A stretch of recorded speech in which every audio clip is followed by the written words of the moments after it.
Falávamos aqui durante o intervalo sobre ansiedade, que é o nosso assunto de hoje. Doutor Isaac Efraim, que é médico psiquiatra com a gente. Bem-vindo. Quantos anos que eu não lhe vejo? É verdade, fizemos muitos programas juntos já. Lá né? faz o quê? 14 anos, hein? 97, 98. É, não somos uns 10 tão, anos. 14 anos 14, eu estava no jardim ainda. Ah, tá bom, vai nessa. E hoje a gente vai falar de um assunto que atinge muitas pessoas, que é a ansiedade. E a gente brincava aqui na correria do intervalo se isso é ansiedade. E eu acho que a grande maioria das pessoas não sabe o que é de fato a ansiedade, né, doutor Isaac? A ansiedade, enquanto sintoma, enquanto sensação do ser humano, é um estado de excitação psíquica do sistema nervoso central decorrente de uma sensação de perigo. De alguma forma, a pessoa se sente ameaçada. Ameaçada de estar fora do seu padrão, ameaçada de estar fora da sua possibilidade de obter prazer. E a partir daí o corpo, o cérebro, quando eu falo psíquica, eu falo do cérebro. O cérebro se excita. E nessa excitação é que você passa a ter todos os sintomas da ansiedade. Então, um pouco de ansiedade na vida da gente pode ser até um estímulo. Eu não diria estímulo, eu diria que é comum, que é normal, não tem como. Uma pessoa que não tem ansiedade alguma é uma pessoa... Não existe. Gelada, uma pessoa que não tem ansiedade tem alguma outra doença. Uma pessoa que não tem ansiedade nenhuma é uma pessoa que está vivendo um estado de letargia, de depressão profundo. Porque as coisas se movem, as coisas se mexem, o novo está permanentemente acontecendo. O novo é sempre um símbolo de ameaça. Então vem a ansiedade. O desconhecido, né? Sempre, sempre. Vira doença quando o botão de liga e desliga não funciona. E como que a gente vai saber que esse botão de liga e desliga já não está funcionando muito? Porque você começa a perceber que esse teu estado de excitação passou do limite. Ele começa a produzir sintomas psíquicos e físicos que acabam prejudicando o teu rendimento e fazendo você sofrer. Sofrimento e o tamanho, a intensidade da sensação é que vai definir o que é o normal do que é o patológico. Aliás, como em qualquer outra doença médica. E os sintomas, para quem de fato acabou chegando a esse ponto da ansiedade, se tornar uma doença, seriam de um sintoma mais ameno até um mais intenso? Existe essa variação? A gama é tão grande, porque o sistema nervoso central, Kátia, ele atinge tudo. Todo o corpo é atingido pelo sistema nervoso central. Então você tem desde dor no pé, desde retenção urinária, até o intestino que se solta. Quer dizer, a coisa varia. Depende da constituição do indivíduo e vai pegar o corpo inteiro. Depende de como ela é, quais são os órgãos-alvos que ela tem. Então, qual o órgão mais frágil que a gente tem no organismo? Se o meu órgão mais frágil não tem. É o estômago, vai atingir primeiro o meu estômago? Sim.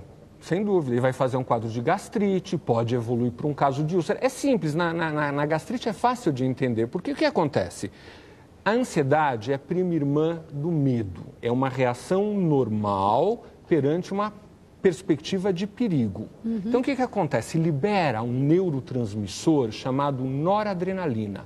A noradrenalina é o hormônio, é o neurotransmissor responsável pelo medo e pela excitação. Deixa o corpo pronto, tenso, acelerado, como se fosse para fugir ou como se fosse para ir para a luta. O estômago é atingido, eu já tenho um estômago suscetível, já tenho uma predisposição. Pega lá, começa a secretar ácido clorídrico, repetição o tempo todo, vira uma lesão gástrica. Para algumas pessoas, esses sintomas da ansiedade, então, o suor nas mãos, calafrios, o estômago, como a gente falou, o intestino preso ou muito solto, pode ser confundido com outros problemas de saúde também, né? Normalmente são. Num primeiro momento, as pessoas não têm muita consciência da sua ansiedade quando elas viram predominantemente sintomas físicos, né? Então elas normalmente vão procurar os outros especialistas que fazem uma série de exames para depois falar, não, meu filho, olha, você é muito ansioso, você tem muito medo. É uma forma simbólica, mas é para o pessoal entender. Ansiedade é medo, você está com medo, você está com medo de perder a tua estabilidade, está com medo de perder a tua tranquilidade, está com medo de perder. E esse medo de perder pode surgir em qualquer momento da vida da gente, né? Toda vez que houver algum tipo de mudança, qualquer mudança. A gente vê muitas crianças hoje em dia ansiosas e principalmente com essa vida que a gente tem levado e com essas famílias que se desfazem, se juntam a outras famílias com outros filhos e mais avós e mais tios. Muitas vezes para a cabeça da criança é difícil, de repente, da noite para o dia, você ter uma família completamente diferente. É desse ponto, na grande maioria das vezes, que a gente percebe a ansiedade em crianças? O cérebro, Kátia, ele precisa de padrão. O padrão é a principal referência que alimenta o ser humano de segurança. Se você for para a tua casa agora e encontrar tudo fora de lugar, vai dar uma acelerada impressionante. Quando uma família se desfaz, quando tem um processo de separação, não precisa nem se desfazer, quando existem brigas muito intensas, gritaria, a criança não tem esse padrão de segurança ou tem um padrão doentio. Então ela vai realmente tender a ficar muito agitada, muito excitada e muito acelerada. Se ela tiver predisposição, se ela já tiver uma hereditariedade para ser ansiosa, é um horror, vai virar doença e vai virar sério. Vira toque, transtorno obsessivo compulsivo, vira pânico. Mas da noite para o dia, não? Ou isso aos poucos vai mudando e muitas vezes a gente não dá atenção aos sinais? Olha, as mudanças bruscas, elas são mais ansiogênicas do que as coisas gradativas. Não dá tempo de acostumar, você vê tudo mudado, dá um baque.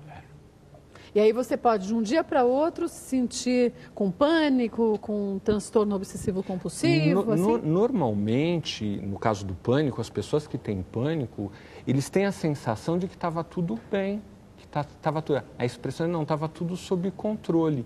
E a maneira como eles percebem é que, do nada, começam a acontecer sintomas físicos. Então por que a gente se engana? A gente não se engana, a gente não percebe, Kátia. Mas tem vezes que a gente percebe, mas a gente não quer aceitar. Também, e também não vai perceber por conta disso, porque você não vai conseguir passar para o racional uma coisa que você nega. É um autobloqueio, quer dizer, uma vez que eu não assumo aquilo que eu não estou conseguindo resolver na minha vida, eu finjo que ele não existe, eu vou deixar ele crescendo do lado, não vai ter jeito, uma hora ele vai virar um monstro em cima de mim. É uma ameaçazinha que fica lá, aí dá uma coisa errada, aí você vai, ferrou.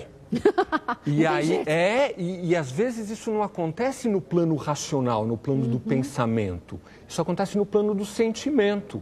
E aí entra o quadro de pânico.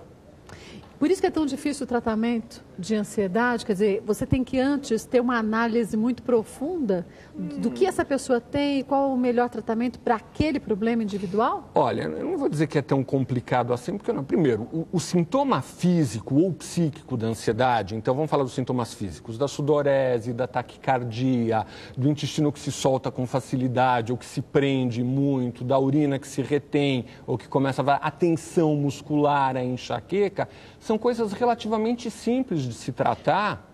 Perdão, fala. Mas a gente não vai tratar, na verdade, o sintoma e não a causa? Porque eu vou cuidar da enxaqueca, mas a enxaqueca é só um sinal do meu corpo que eu não estou legal. Exatamente, é verdade, mas isso é o que incomoda fundamentalmente a pessoa. E se você não livra dela disso, ela não vai querer saber de nada que tem profundo. Mas a gente não tende a não seguir o tratamento uma vez que a gente se sente fisicamente melhor? Depende. A melhor maneira, Kátia, de verdade, é você amenizar os sintomas quando eles estão te atrapalhando e te incomodando. Quando uma pessoa está com pânico, não adianta você virar para ela e falar, mas você está escondendo de você. Ela quer saber que o coração não vai disparar, ela quer ter certeza que ela não vai ter taquicardia, que ela não vai morrer, que ela não vai parar no pronto-socorro. No pânico, as pessoas ficam meio que como traumatizadas de guerra. Minha irmã já teve. Fica no sofá parada assim, a pessoa ativa fica... E não quer se mexer, porque se mexer alguma coisa, muda, acelera e vem o quadro de pânico. Então, primeiro você tem que amenizar os sintomas, não tem como fugir disso daí. E isso é simples. Se a pessoa entra no quadro ansioso agudo, você tem os tranquilizantes. E é interessante, funciona bem, porque você dá o tranquilizante para a pessoa, em 10 minutos ela volta para o estado de sossego. Mas dentro dela, ela sente que aquilo tudo pode voltar? Naquela hora, sob o efeito da medicação, não. Só depois que passa o efeito do remédio, a tensão vai, porque não foi, como você mesma disse, não foi resolvido, né? Então, o quadro de excitação e de tensão vai retomando e ela pega. Mas o que funciona muito, e não é que é prolongado, é delicado, é você entender a linguagem da tua mente.